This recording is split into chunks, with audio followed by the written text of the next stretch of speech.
Welcome to the Inciting Incident, folks. I'm your host, Tim Shields. This is part 2 of our first doubleheader. The first was with Lauren Monroe, and this is with a legend, Rick Allen.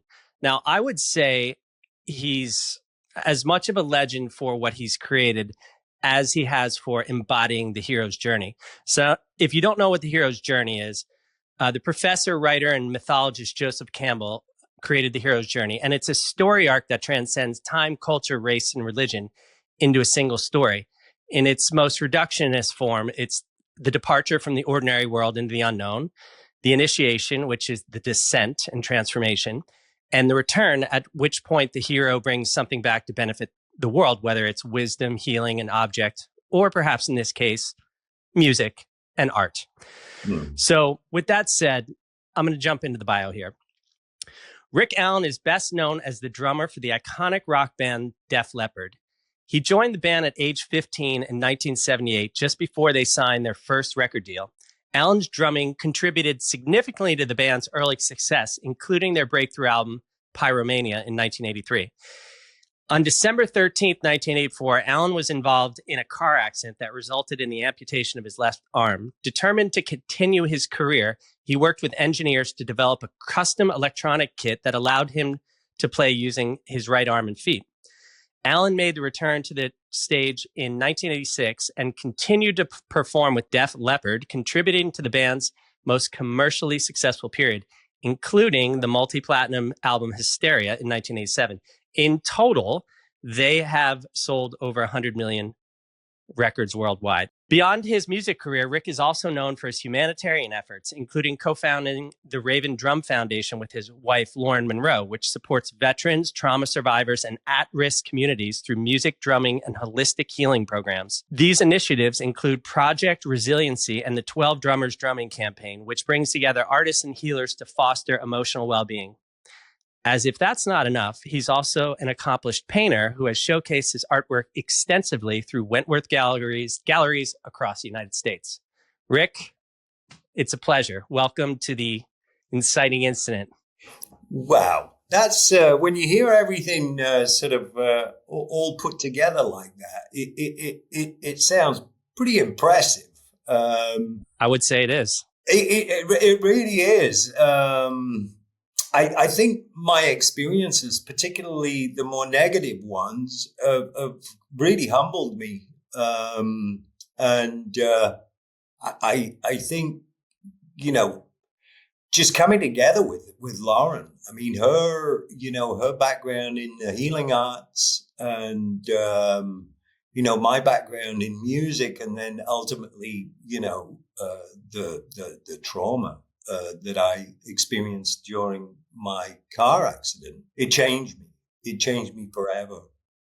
Yeah.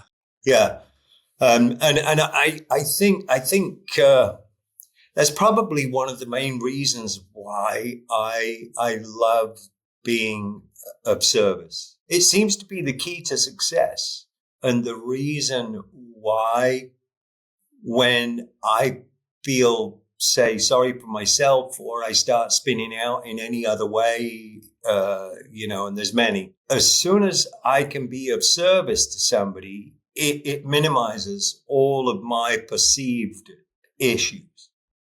I love that. Yeah, I think that's such an important facet of fulfillment. It's the intersection of your dream and being of service. Yeah, I've been very blessed to have lived a really full life up until my car accident in the last day of 1984, which was a huge sort of full stop at the end of that particular chapter. And many people have asked me, well, would you change anything? And I don't think I would.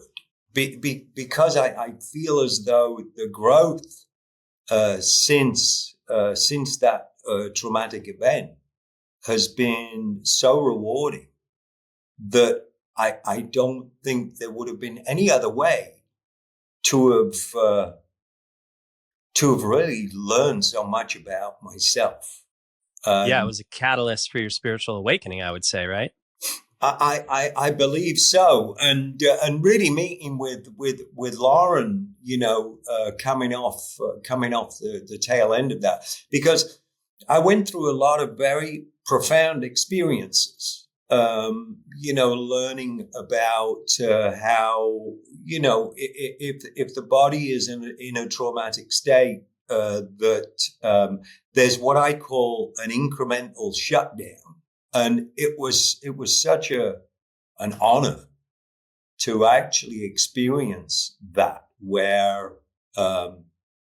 if there's too much pain, there's something in us that just goes, well, okay, we'll take that system offline, and then you go to the next level and the next level and the next level. And I believe it really, it's preparing us for the ultimate sort of big splash, which is, going back to our natural state, which is sort of in between lives. So having experienced that incremental shutdown and how it's very normal and natural for consciousness to be able to just separate from the body in a way that just creates as much comfort for the person that is going through the experience as possible. And I didn't quite get that. And then once I'd experienced it, it was like, oh, okay, that's how it's done. So I think there's less fear around death, I guess. Because in reality, that's not the way I experienced it. It's not really a death. It's just sort of moving on to somewhere else, where we exist, but just not in this current form. Yeah, it's a rebirth, actually. Yeah. So I have to tell you something. I never really listened to Def Leppard when I was younger. But I can tell you the exact moment that I heard Pour Some Sugar on Me. I was 13 years old in Scotch Plains, New Jersey, and I'm the youngest by like eight and a half years. So I was always listening.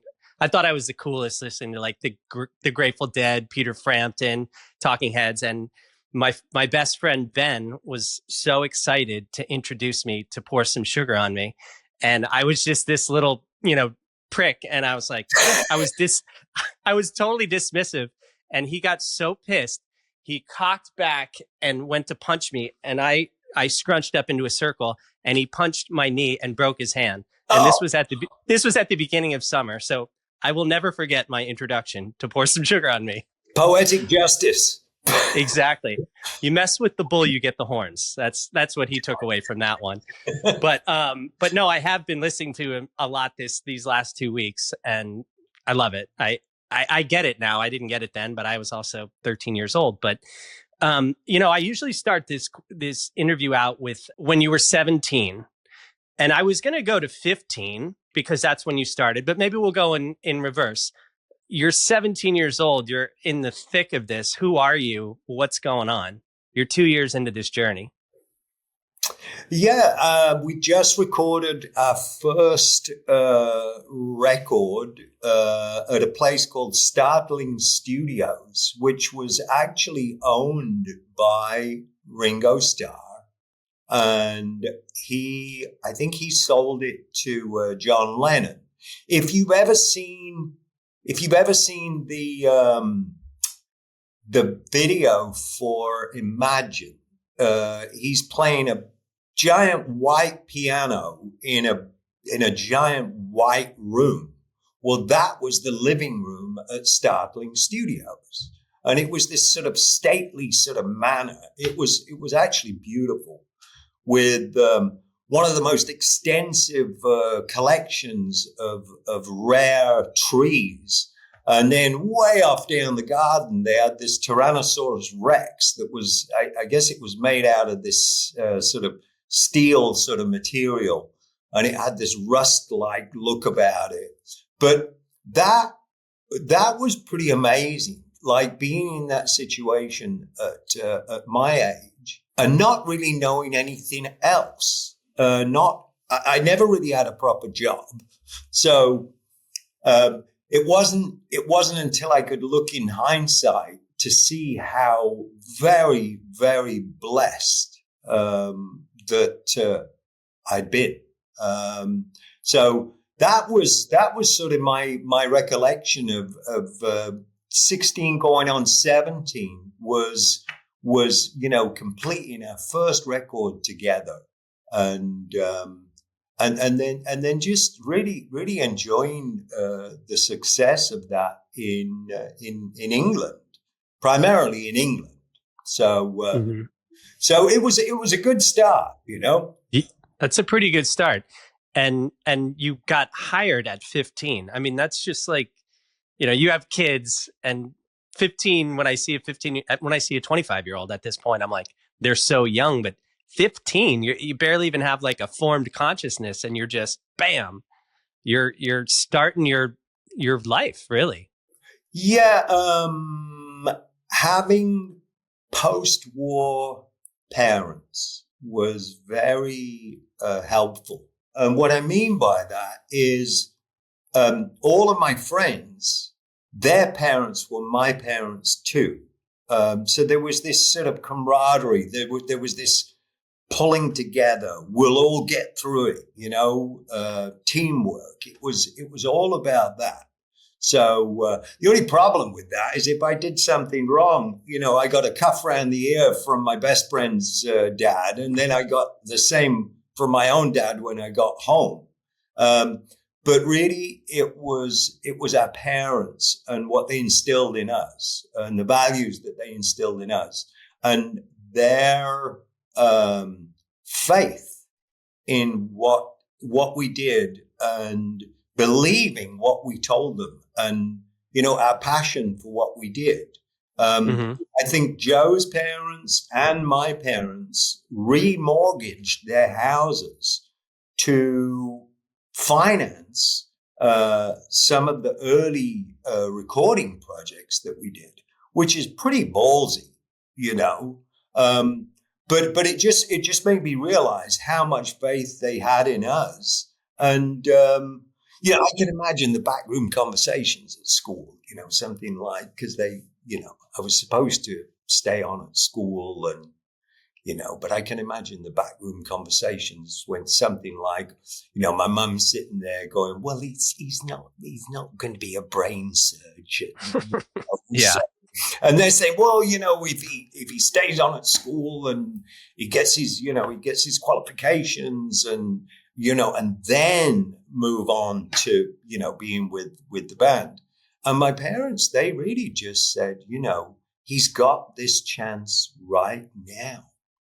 Let him go. Let him go and do what he's passionate about. And they ended up getting a private tutor.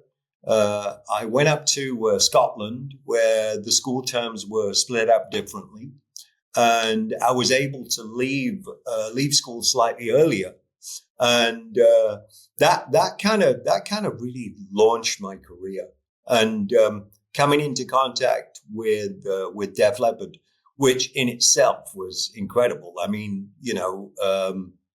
the headline in the local newspaper was "Leppard loses skins," and at the ripe old age of 14, I was ready to pack the whole thing in, because I was getting disillusioned with local bands, and all they wanted to play was, cover songs, and I wanted something more. And we called the local newspaper, a guy called Keith Strong, and he gave us Joe's telephone number. And within a couple of days, we met in a local club, and we realized that we'd been to all the same concerts. We probably rubbed shoulders, at all the same music events. And it was really the conversation about the music that got me the job. It wasn't necessarily the audition, but the audition was very special, because the original drummer came back. He wanted his job back. Another guy came, and then me. And, the question came up, well, who's going to go first? So I said, well, you can use my kit, and I don't mind to go last, And Smart. I was trying to give myself a bit of a head start so I could at least get an idea of how these songs went in the real world, as opposed to just listening to recordings. And, the other two guys, they went, and, it was good. It was great. And then I got up and played. I think I played 3 songs, and just big smiles all around the room. And they asked me if I wanted to join right there and then. And I really never looked back. And as they say, the rest is history. Maybe not a brain surgeon, but a brilliant strategist. Going last was smart. Well, yeah. I mean, I've got a couple of things going for me, and that was one of them. So when you say post-war, was your dad in World War II, or? It was. Well, my mom, Sheffield, is akin. I think it's a twin town of Pittsburgh, a very very big steel town, and it was bombed pretty extensively. And my mother says she remembers being in the air raid shelters when she was like 4 and 5 years old. But I think it was the residual of that moment in time where they all had to stick together, and that was their strategy for survival, and rations, and food, and all this was sort of shared amongst the community. If somebody had the tea bags and somebody had this and somebody had something else, it'd be like, whoa, we'll give you some of these if you give us a few of those. So it was that whole thing, and I think that carried forward to myself and my brother. That must have been incredibly empowering for your parents to believe in you. I mean, what greater gift can a parent give to their child than that kind of love? Well, it's incredible that the 2 young lads, myself and my brother, from a pretty small town just outside of Sheffield. It's kind of a suburb. I have to say this, but my brother, he went on to work with Def Leppard because my dad had a van, and my brother was 5 years older than me, or is 5 years older than me. So it was my way of getting to the gigs, getting to the shows. We'd put my equipment in the back of the van, and he would drive me. And it wasn't long before he was getting into twiddling knobs and sound, and then, taking payment from the clubs that we played, this, that, and the other. Anyway, long story short, my brother really landed on his feet after he worked with Def Leppard until I think around about 1984. And then he moved on, and he was working with the likes of Ozzy Osbourne. And then he eventually hit Nashville and ended up working with Tim McGraw and Faith Hill, who introduced him to Taylor Swift. My brother is now one of the most successful managers in history, and manages Taylor Swift. So, wow. It's incredible that myself and my brother landed on our feet the way we did, and I really credit my parents for lifting us up the way that they did, and giving us the confidence to move forward in a way that was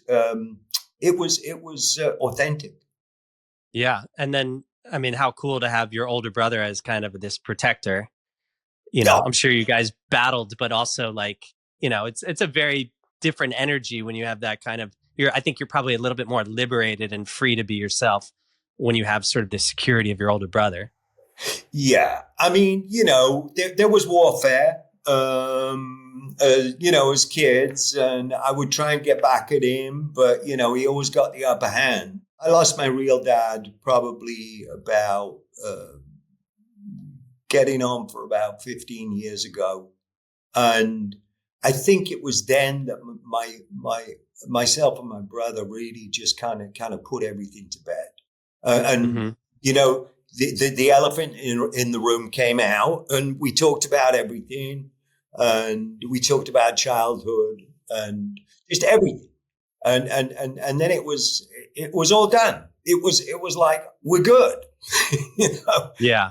And now we can really, really appreciate one another. That's amazing. So you basically are and have lived the hero's journey. So in Campbell's hero's journey, he goes through the ordeal, which is a life or death, dark night of the soul. In my updated hero's journey, I call it the crisis. But what was that like right after New Year's Eve, 1984, I think? It was a pretty incredible journey. I uncovered many things about myself, a lot of things that I couldn't explain at the time. Fortunately, Lauren was able to explain and give me the verbiage to be able to explain some of the profound experiences that I went through. But I think early days, a couple of weeks after I came round in hospital and kind of realized what had happened to me, because they reattached my arm, and unfortunately it got infected, so they had to remove the thing. Now, fortunately, I didn't know about any of this because I was in some sort of twilight zone where I really wasn't experiencing any discomfort. I wasn't experiencing any pain. But the realization initially felt like a defeat. I didn't want to see anybody. I felt so self-conscious. But then when I started seeing people, I saw my parents. When I saw the depth of despair, particularly in my father, that really, it brought out the power of the human spirit. Here's me laying in a bed, having gone through what I've gone through, and it's terrible. I'm discovering parts of myself where even in that completely compromised state, I'm able to lift other people up, and that became a huge gift to be able to put myself not last, but I was able to lift people up in a way, even when I felt like I was in a compromised or weakened state. And I think it's a beautiful gift that was given to me along the way. Yeah. I actually told my friend last night that I was interviewing you, and he's like, oh my God, my 10-year-old and my 13-year-old love him and watch his videos. And the 10-year-old started drumming because of you. Oh, isn't that wild? That's awesome. And that's exactly the time that I started drumming. My friend John, he got a guitar for Christmas, and I was so jealous. So the first thing I did, I went home and I said, can I get a drum kit? And they just said, no, you can't have a drum kit. We can't afford that. And then a couple of weeks later, after I pestered them, as much as I possibly could. They said, okay, if you go for lessons and if you help out around the neighborhood and do jobs around the house, this, that, and the other, then we'll consider it. So they took me down to Sheffield, the big city, and introduced me to this guy, Kenny Slade, that he was the drum teacher. And then I found out that he'd played with Joe Cocker, because Joe Cocker being from Sheffield, and there was this whole circle of people that I came into contact with. So that's really how it started. You know, I got this drum kit on layaway, and Christmas morning completely freaked the dog out. Like the dog had never heard anything like it. So that was really my start, was that 10-year-old mark. And, it was great because I hadn't really discovered girls yet, and practice was king. That was like, I was able to get some time to study, before I got distracted in other ways. Bribery is a very powerful tool for parents. Maybe the most powerful. I know. No, I've learned that myself now. Yeah. So, I think it's, when somebody looks at you now, it's easy to romanticize the hero, but the hero's journey to live it is so much more challenging. And everybody has their own hero's journey because everybody has their own path. So, you could have given up and been a victim and nobody would have blinked an eye. But what was it that got you to keep going? And then just like, there was no plan B, it seems like. That's a really complex, the answer is complex because it involves guilt.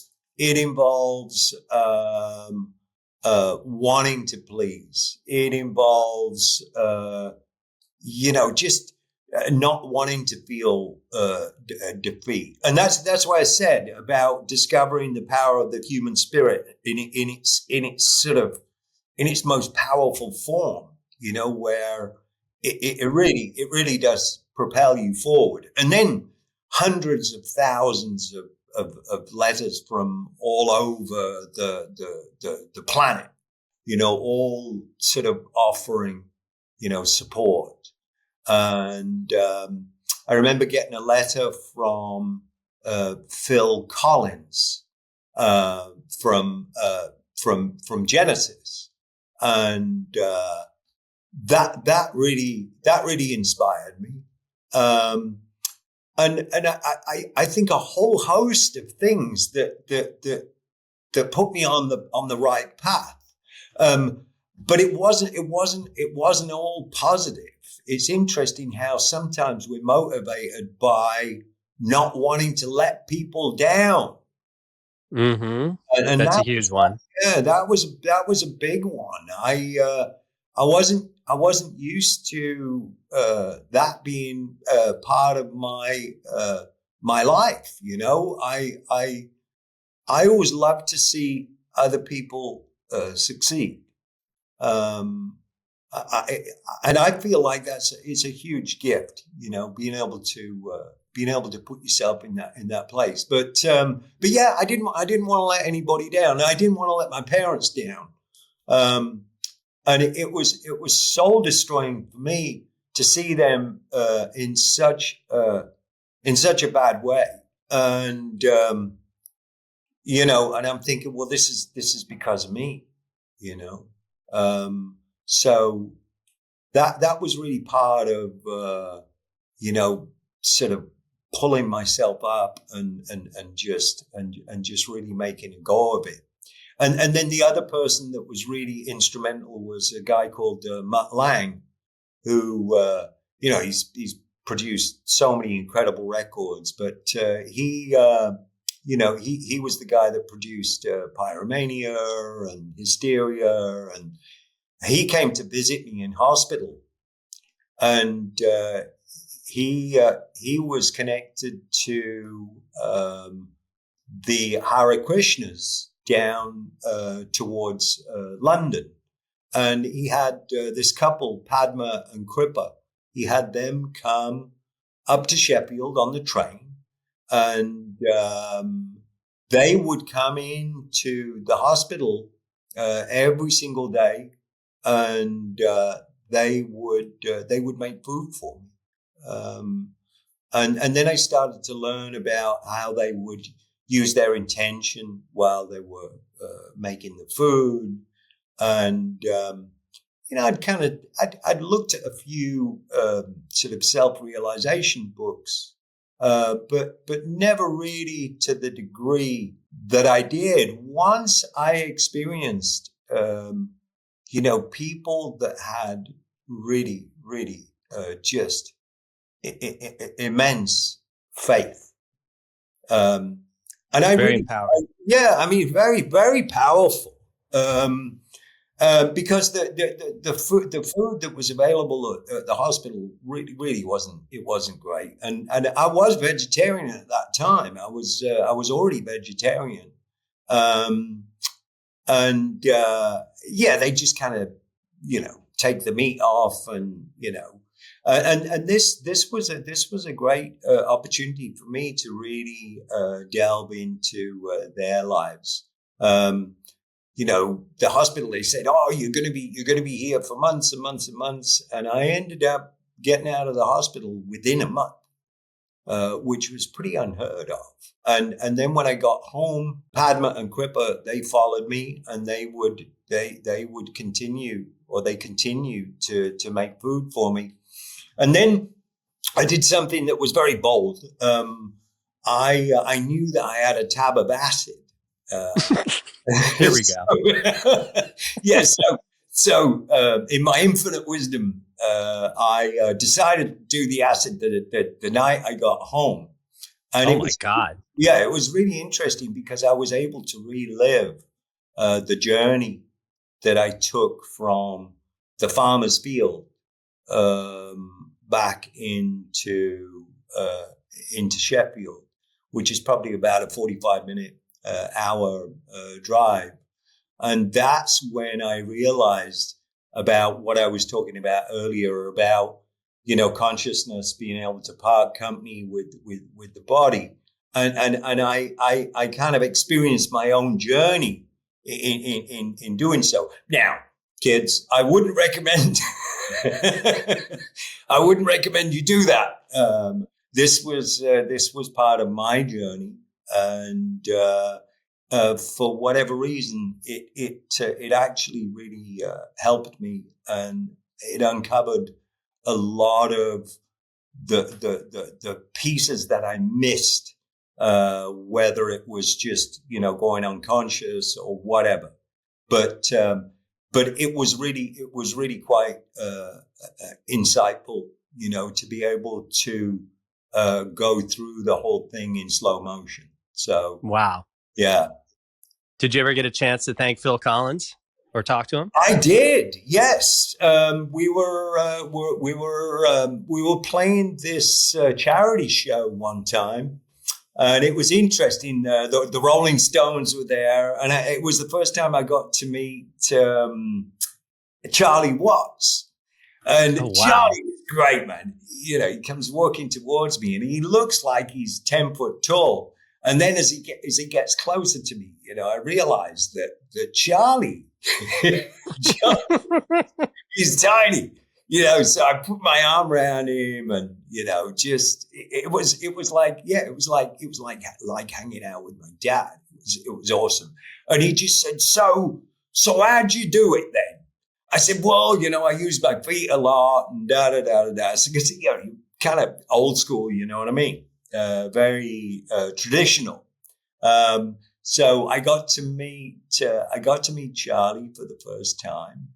And then I remember heading down to the exit door, and Phil Collins happened to be standing right there at the door. And I said, you really helped me. I said, just getting the words of encouragement And, I said it really lifted me up when I really needed it. And, I've been doing the same, with him, every opportunity I get to send something out, whether it be on, a direct message or whatever. I don't want to, I don't want to be one of those people that kind of calls everybody up saying, oh, get me his number. I'm just not that kind of person. But, seeing what he's going through and some of the health challenges that he's had, I just hope that he gets what he gave me. I'm sure he will. I mean, in listening to that whole story, I heard three things. One, obviously you didn't have it in the moment, but a tremendous amount of self-awareness to realize that some of your healing was people pleasing. The power of community, which is something that's kind of missing in modern society. And then also neuroplasticity. Like, you had to relearn the drums. I mean, I had a little fledgling band in Seattle, and I was always blown away by the drummers. I'm like, how the fuck are you bringing all these things together? And then you to have to create this whole new like neural roadmap to relearn how to play the drums. What was that like? Well, you bring up a really interesting point, and I could never have guessed this in a million years. But I was always very right-handed, and we played the cheapest sport we could find, which was football or soccer. That was my sport. All we needed was a football. Mm-hmm. And when I got out of the hospital, I realized that I could kick a football almost as well with my left foot as I could with my right. And I was really right-footed. So my conclusion was that there's something ancient is going on here, where I still had to provide. I still had to be a sort of a useful part of the community. And there was this natural switch that occurred. The plasticity, I think, just fell into line and did its thing. But I realized that I had so much dexterity in my right hand. And it was almost like a piece of my left hand, my left arm, ended up in my right hand.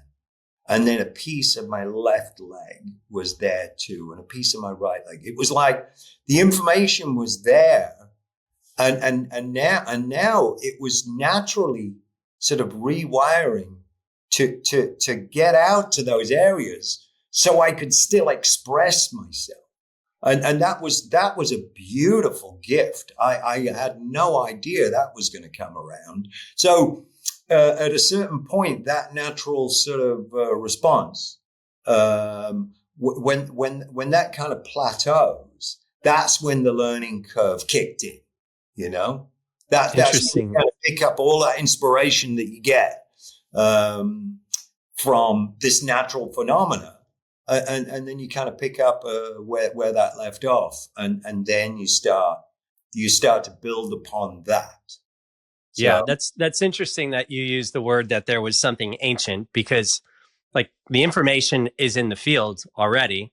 And I was interviewing this guy, Dr. Greg Eckel, yesterday, who works with Dr. Todd, or he uses his technology, and he's on, Dr. Todd, right? He's on his board and stuff. And he's figuring out how to reverse Parkinson's. And he was telling me about this one case where an entire hemisphere of this person's brain shut down, but consciousness relocated completely into the other hemisphere. I mean, my jaw dropped when he told me that. I was like, they say consciousness is non-local in space and time. I mean, obviously, if you're studying consciousness, you know that, but that completely blew my mind. And that kind of sounds like what happened to you. The intelligence of the body just reorganized itself according to what you, actually, I would say according to your will and your intention. It didn't seem conscious at the time. It didn't seem like a conscious decision at the time. But I think having this wonderful support team around me, and everybody seemed to have their place in the grand scheme of things. And I think I just became part of the team. I became part of, my own sort of healing team. Mm-hmm. And I think it came from, that place of feeling defeated to going like, well, this isn't so bad after all. Look at all these incredible things that I'm experiencing, and all these incredible people that are lifting me up. And now look at my parents. Now they're starting to see me on the up and up. I'm starting to see my parents do the same. So it just seemed as though it was a springboard, and then it just propelled me into a place where the sort of healing and the advancements in me, and just my body, my mind, it just seemed to take on a life of its own. Yeah, I mean that's I guess that's kind of what I was like. There was a realignment between your mind, body, and spirit in sort of through your intention and your will to keep going, as opposed to becoming a victim. And, I said in this new book, like when you have the alignment of the mind, body, and spirit in right language, right action, right thinking, and right feeling, you become like the boring machine, and matter begins to conform to your will. And that is my interpretation of it. You moved forward, and then reality started to realign around the power of your intention. That's beautiful. You put it that way, and I now that you've said, I'd really love to take your book in and just really, because I keep gathering new tools, and the people that I meet these days, they all seem to be on a mission, and yeah, you're one of those people. So yeah, I'd really appreciate getting to dig into your book. Yeah, I literally just sent it to the publisher yesterday, but I would love to share, a copy of with you, because actually I have this updated journey of the hero's journey as the evolution of consciousness. So it would be interesting. I thought about interviewing you in that construct, but I'm like, that's too complex. Like for myself, actually, would feel a little too out of control there. But yeah, I would love to share. I would love to share it with you. So, I mean, God, there's so many questions and so many different directions I could go. But, I think, music, painting, there are the parallels. So we can kind of scooch into that a little bit. I know that I think you painted when you were younger, but really watching your daughter paint brought you back into it. Is that right? That's absolutely. I could see how she could naturally just be in the moment, and here's me sort of getting too far ahead of myself, or thinking what I could have done better or whatever, and she was able to just be in the moment, and she'd be just throwing colors around, and and at first I had a tendency to say things like, well, is it finished? And she'd say, yes. I'd be like, well, great. So I was like, I'd really like some of that, because I've experienced that with music, where you can't think of anything else but right where you are. Once I started to sort of paint with that intention, the rest just came naturally. you start painting, and before long, you're like drooling, Yeah. So I'm like, oh, okay. It's like when you first start meditating and you go like, well, you know, how do you do this? And then you sort of drift off into the zone, and then you realize that you're in the zone, and then you're not meditating anymore. You go like, oh, I want to go back down. I want to go back into the zone again. And that's painting for me. It was a way to be in the moment in the same way that I'm in the moment when I play music. So then it became a therapeutic tool. Hmm. It became something that I would just do, not because I wanted to paint something that, that people would say, oh, that's great or whatever. It wasn't really about that. It was about where I would go while I was painting. And it wasn't really important, the subject matter or whatever. It was just a matter of, we'll just start, just do something. And then the rest kind of takes care of itself, because then once you're in the moment, then infinite possibility sort of comes about like magic, and then you go, wow, that looks like, and then you start to fill in the details. So it's this sort of, going into the zone and then coming back up for air, kind of reviewing what it is you've done, and go, wow, I can see the possibilities, and that's really my journey when it comes to creativity in that way. I'm so glad to hear you say that, because at the tail end of my first book, I was living in Berlin. Well, I thought I was going to be living in Italy, so I bought a bunch of kind of markers and I just wanted to start playing around with that stuff. And then I've wanted to paint forever. And at the beginning of this year, I was like, it's on. And I bought this whole paint kit, and I haven't cracked it yet. But tonight is the night. I have nothing ahead of me, and I'm going to start painting tonight. And I remember, hearing you say something like, yeah, something along the lines of what you just said. I think what prevents so many people is the fear of like knocking it out of the park out of the gate. Like, I've been writing for years, and people are like, how do you start writing? I'm like, you sit your ass in a chair and you put a timer down and you start writing. Well, that was the gift that my daughter was able to give me, and I consider her an incredible teacher in so many ways. If I reframe it, I'm not necessarily the authority on everything, because she was able to convey that to me, that it's easy. It's easy to get in the zone, and it doesn't matter what people think. It really doesn't matter what people think. It's not necessarily about the finished product. It's more about the journey you take, and then the finished product just kind of happens. But you have to be in the zone. If you're not in the zone, then it's contrived. Yeah. I mean, I think I was just saying this, or maybe I did an Instagram video about it or something, but, people sort of romanticize the artist as the reflection of the product.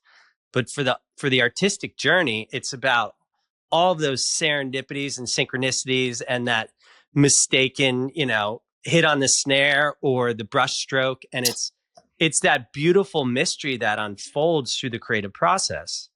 The amount of times that I've tried to emulate or copy a mistake with drumming or with painting, it's striving for that. Really, it's those happy sort of accidents, those beautiful things where you haven't washed your brush properly, and you add another color, and then you do something. You go, wow, that is so dimensional. How I couldn't have done that if I was trying to formulate that is just one of those sort of happy accidents that is like the X factor. And it just kind of happened, you know? I think it's completely being in the present moment, because almost if you weren't in the present moment, you might not have seen that accident. You might have seen that accident as an miss brushstroke, but because you're so in the present moment, you can see something else emerging. Yeah, and I could have seen, you know, it could have been easy just to have taken white paint and gone over it. But then living with it and go, wow, there's actually something really, really special about that. So that becomes, it's almost like that becomes the center of the piece. Mm-hmm. I have this new model of self-actualization called the circlotron, which is what I'm going to attempt to paint tonight. But I just have to release this grip on what it is in my mind and let whatever unfolds come through. And Yes. that kind of brings me to another question. When you are, drumming or you are painting, are you receiving information or are you just completely in the present moment in what you're doing? Where are you when you are doing that in the best place? No, I get what you're saying. So not as much these days, but I'll relate it to music. So I'm about to play a concert, and somebody tells me, "Oh, there's so many thousand people out there," and I'm like, "Why did you tell me that?" I really, because what happens is my nervous system, it just kind of gets jangled, and I start making up stories, and then I start to just get a really heightened sense of nervousness. And then, I'll be standing there, feel your feet on the floor, and breathe and this, that, and the other. And I do have some beautiful little rituals that I do before I go on stage. And one of them is kind of giving it up to a higher power, which always helps. Because then it's kind of, it's shared. It doesn't all fall on me. So that's a beautiful part of it. And within 2 or 3 bars of the first song, I'm like, I'm free. Then I'm in the zone, and it just kind of happens. And then it feels like 90 minutes feels like, 10 minutes, and it's all over. And I'm like, well, what were you so worried about? All you needed to do was just give it up and get on stage and quit making up stories and just get on with it, So a valuable lesson in showing up, really just show up, and, just really be yourself. As long as there's plenty of this involved, as long as there's plenty of heart involved, then I think the rest of it just kind of falls into place. Yeah, what I've learned time and again is when you jump, the net appears. But when you get up to that edge, it is so freaking terrifying to look over the abyss, because you don't know, because that's the unknown. That's what we're so scared of. You're absolutely right. I remember hang gliding, like tandem sort of hang gliding above Rio, and you jump off this sort of I think it's about 4,000 feet. It's up near the Jesus Christ there, and you drive up through one of the largest urban rainforests all the way up. And then you get to this platform that is kind of sloped like this. And, I get up there and I'm like, no way. I'm not going to jump. I'm not going to jump. Anyway, when I did, everything just kind of fell into place. It felt so natural. And the guy was so cool, and just... So I know exactly what you mean about, it's that fear that fear of the unknown. But then once you jump, it's like, oh, this is familiar. Do you think that fear, also before you go out on the stage or whatever, do you think that is either fear of being judged by others or self-judgment? It's definitely a vulnerability, right? It is. But that becomes a superpower. The vulnerability becomes a superpower. And I've learned that, hanging out with Lauren, that fear is unnecessary. Mm-hmm. But it's easy to see that, in your rearview mirror, after the fact. It's so convincing.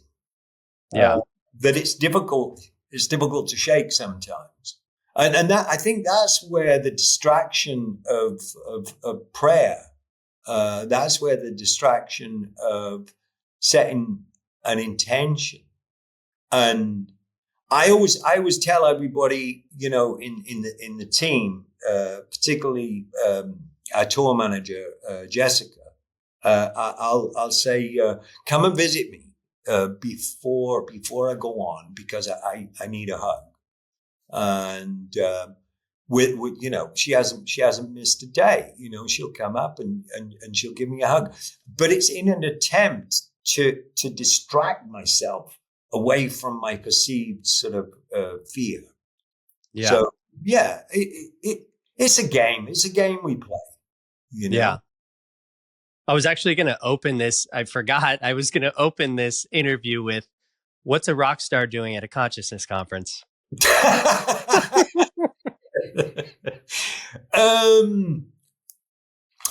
It doesn't matter who you are. We can all learn something. What's Rick Allen doing at a consciousness conference? I mean, I was there. I was on a voyage of discovery. And there's some great teachers out there, and Joe happens to be one of them. Joe Dispenza. Yeah. He's really touched on something very special, and his story, and how he was able to really heal himself. I wanted to experience him in person, and he really didn't disappoint. Yeah. Well, I mean, you did the same thing. You just healed the internal landscape.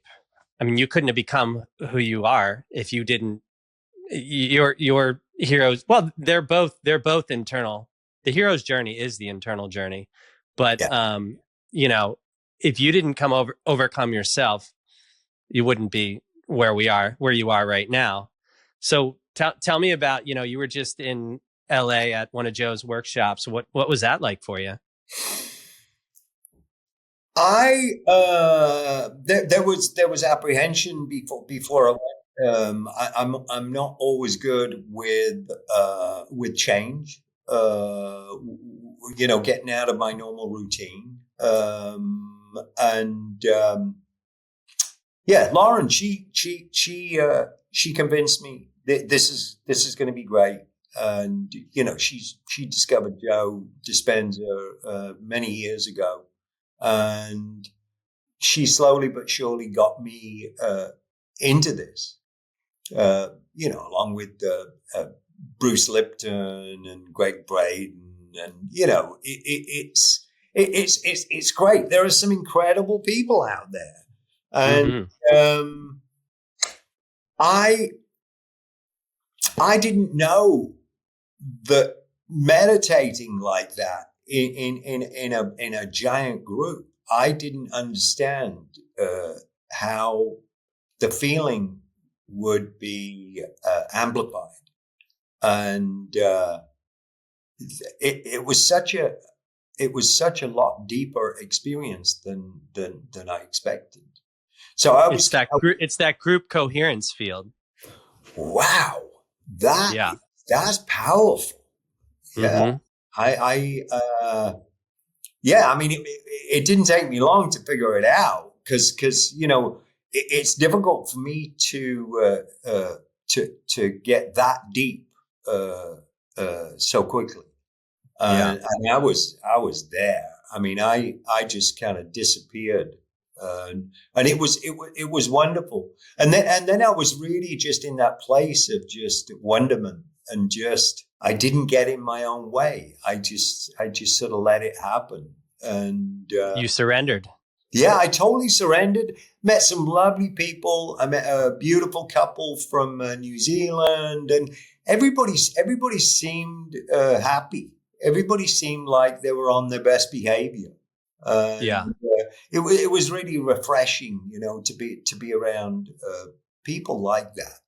And I feel very very blessed having been through that experience, because I would do it again in a heartbeat.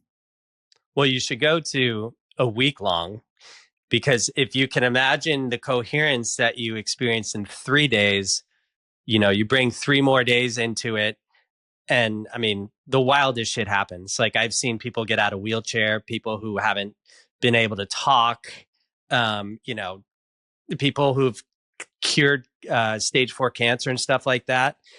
And the most powerful moment of the whole week is, when you do these coherence healings on somebody who's sick, because it is so freaking humbling. And it's like, you kind of, the people are in the room, and they're, these people who are sick or going through something. And I mean, every time I just line up outside, I get overwhelmed, and I start, the tears coming. And it's just, I mean, I think for a lot of people, you're struggling against and this is probably the design of it, but you're struggling against yourself all week. And then boom, you're in service to somebody else. And it's just like heart opening. Yeah. And I kept feeling the grace and those sort of warm tears, coming down my face, where there was, it wasn't sadness, but just a sense of belonging, and just being exactly where I needed to be. And I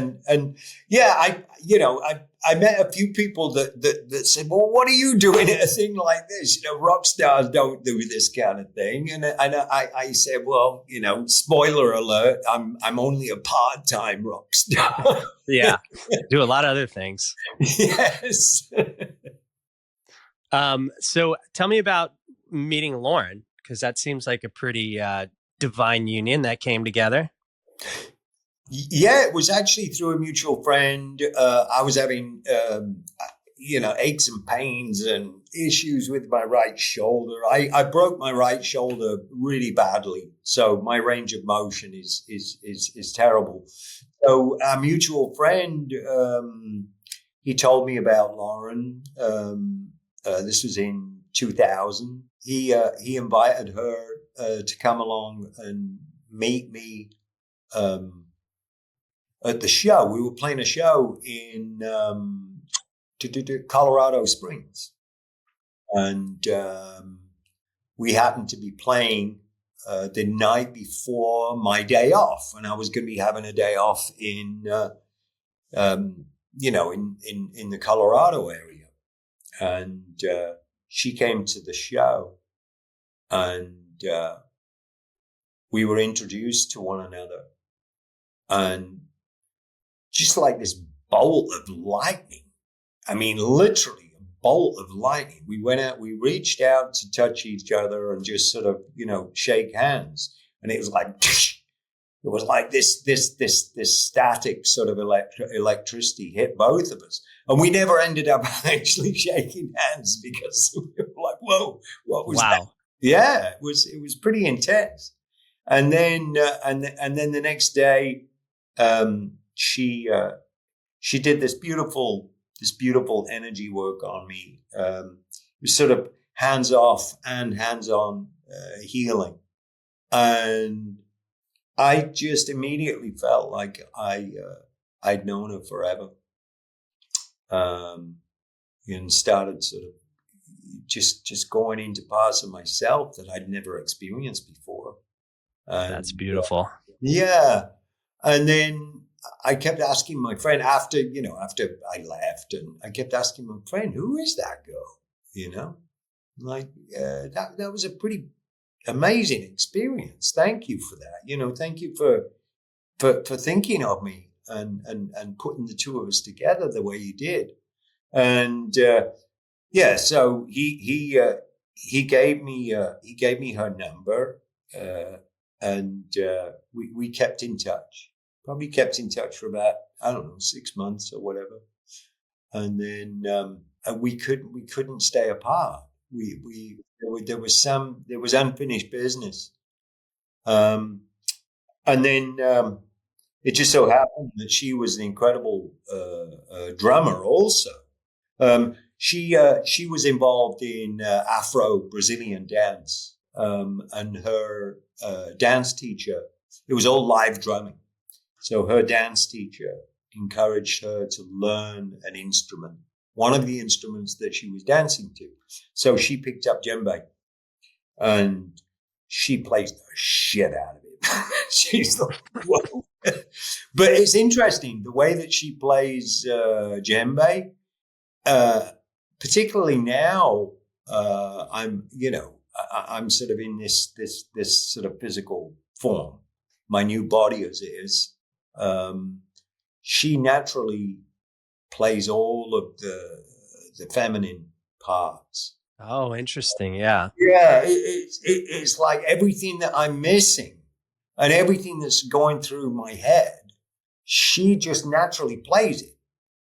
So when the two of us play drums together, I'm kind of creating this foundation, and she's able to dance around that, and it's such a beautiful experience. Where yeah, I mean it's incredible, and that happens in many areas in our sort of our lives together. Where we just naturally complement one another, and I sometimes I see more of myself than I'd like to see. Being Lauren, but I think if you can get over that, or learn to live with, that mirror Exactly. in there all the time, I think that's where massive growth happens. How has meeting her altered your trajectory? She believes in me to the point where she'll kind of gently push me into areas where I might feel a little out of sorts. And it's like we were saying earlier about the notion of, well, if you just show up. I never really knew what that meant. But now I totally know what that means. All you have to, you don't have to do, I don't have to try and be somebody that I'm not. Mm-hmm. Just all I have to do is take myself and show up, and then the magic happens. And she's really she's a great teacher, and I think that's one of the things that that she was able to convey was all you have to do is just show up, and the rest will happen. So in many different areas, whether it be the painting, I was really nervous about showing my work to other people, and she's like, no, this is great. Just keep doing what you're doing, and I don't understand why you're so reluctant or nervous about it, because this is great work. And then the same with Raven Drum. I would never have. I can't say never, but I think it would have taken me a lot longer to get to that point of realizing how powerful being of service is. Speak more to that. Well, your experience. Yeah, being around, people from all walks of life. I remember a friend of ours, she brought these these kids from Afghanistan to Red Rocks in Colorado to see one of our shows, one of Def Leppard's shows, and they were missing limbs, having stepped on landmines, and they were, you could tell they were really traumatized. And myself and Lauren were trying to think of ways that we could make them feel more comfortable. So we took them on the bus, and it just so happened that we had a few drums on the bus, a few percussion instruments, and we just started playing together. And they were doodling on an art pad, and the whole energy changed. And it was at that moment, that was the aha moment, when myself and Lauren realized that Raven Drum had to happen. After working with those kids, on the bus and feeling the energy change so much, the next project we did, very humble, but again, working with people that really needed it, we realized that it wasn't a fluke, and that this works with everybody. And trying to reset can be as simple as a pad and a few crayons, or playing drums with intention. And it's taken us into so many different areas. Now we're working with veterans and first responders. And the beautiful thing about working with the first responders is, if it hadn't have been for first responders, I probably wouldn't be here. So it's the ultimate way for me to give back to them. And there's also a beautiful story about that, which is incredible karma, the people that came together. You want to share that? Yeah, Roger and Eileen didn't know each other, and they happened to drive. They were right behind me. They were the first on the scene of my car accident, and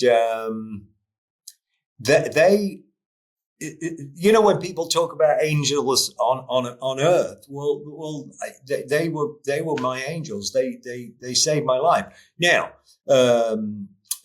Eileen, she was an off-duty nurse, and Roger was an off-duty cop. And it just goes to prove that, first responders, they're never off-duty.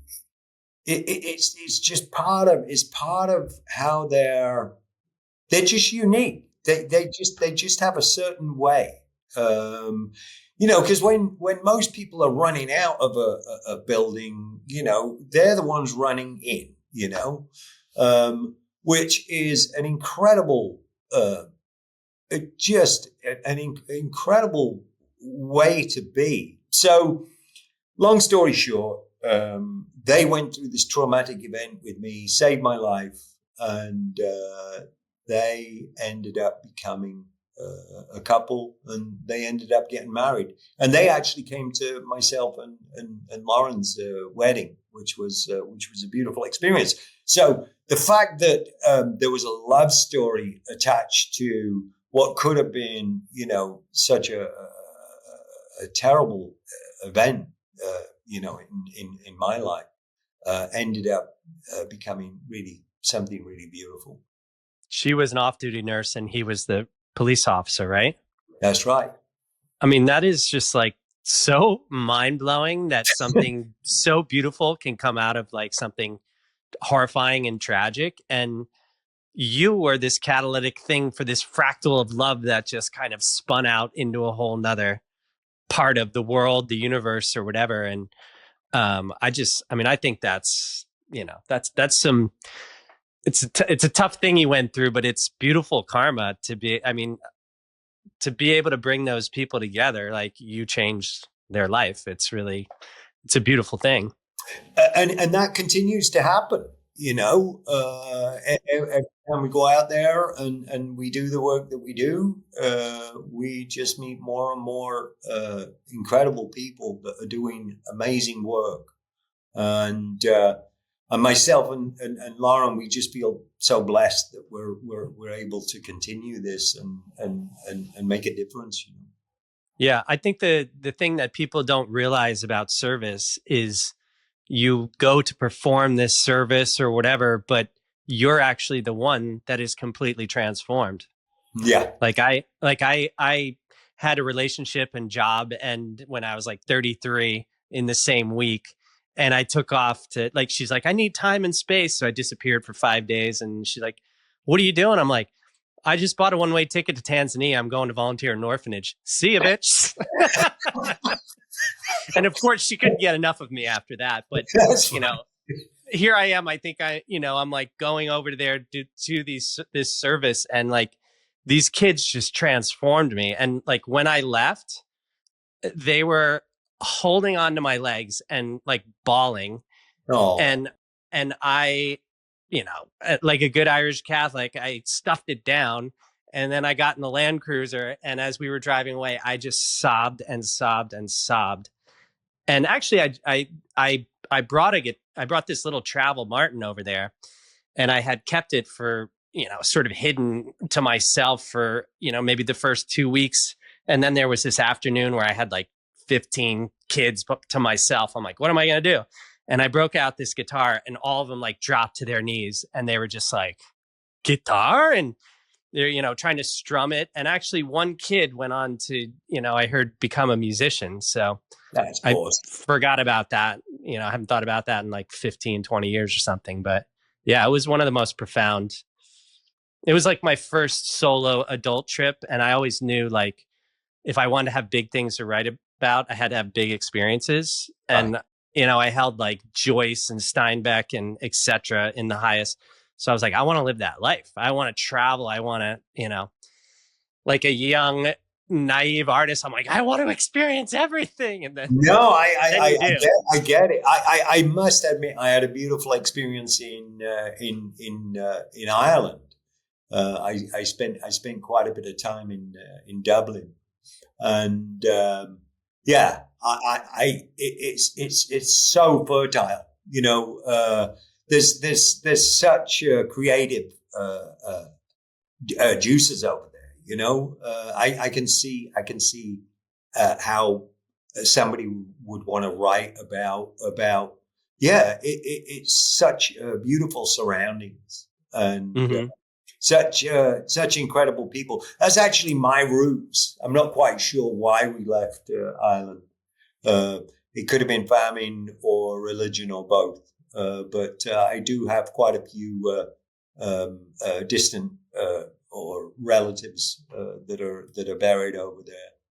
But I ended up being born in England, so I'm not quite sure what happened, and I was never quite sure about doing the whole DNA testing thing. So I never actually did it, but I would love to. I would love to find out more about why I found Ireland so it was like just such a beautiful experience for me. I mean, it's probably, in the energetics of your lineage. I think we come in, I sort of, I drew this DNA strand on my whiteboard, and it's like, the DNA strand, we have the mother and the father, and it's like, what do we come in with? My mother had some loneliness. My dad was the only person to survive this attack in World War II. Wow. And the DNA, this double helix, is like a stairway coming in. So I think like we have this whole, energetics of our whole family lineage coming in, and our job is to kind of, break it down so we can come back to our true self, create our own staircase. Yeah, up. Well, to them, we're it. Kind of everything kind of stops with us, or not stops with us. It starts with us. We're like, the big hope for, our entire family, our entire lineage. We're it. Mm-hmm. So Yeah. it's pretty powerful. Yeah, for sure. Well, I'm definitely gonna share the manuscript with you because I'd be really curious what you thought, and I think you're gonna dig it. But um, where do you see Raven Drum going, or what's your ambition for it? Um, I'm really enjoying the work that we're doing with our first responders. Fire season doesn't seem to get any shorter, and then when you start to realize that it's not about or just about putting out fires, and it's not about if, it's about when these people are going to experience, trauma on a really deep level. I'm really enjoying seeing the day, and I can see it in my mind, and I feel it in my heart. Having met these people, legislation that allows our first responders to be, teachers. I mean, can you imagine? You've just gone through your worst day, or you're going through your worst moment, and the first responder is able to talk you down off the ledge, or get you to breathe in a certain way, or really just be that rock. And but they have to understand it themselves first, and I'm starting to see that is starting to emerge. This work is very powerful. And it's a beautiful reset for them, and it's a way for them to understand how their nervous system works, and how all these so-called separate systems in the body are not separate at all. And then working with the field, of course. And I'm starting to see incredible breakthroughs. So I want to be part of that. I really want to be part of how our first responders can be the best they can be. Yeah, it's a very important kind of.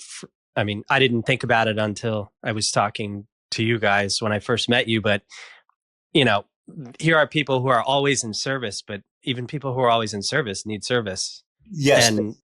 And I never thought about it. Like, they're always in fight or flight, more or less. So you got to the nervous system regulate. Yeah. It's so important. It was such a pleasure getting to chat with you, and I hold you, both of you, in the highest regard, because you've had this incredible journey, and you were on the world stage, and then you got even catapulted more, and you turned it into this life of service. So, and on behalf of many people who you are inspiring, including my friends 10 and 13-year-old kids, thank you. And thank you for sharing your time and your wisdom. So I'm very grateful that you said that, and obviously myself and Lauren, we really resonated with you, and we're just really looking forward to seeing you again. All right, until next time, thank you again. I'm Tim Shields. This is The Inciting Incident. That was the inspiring Rick Allen. Adios, folks.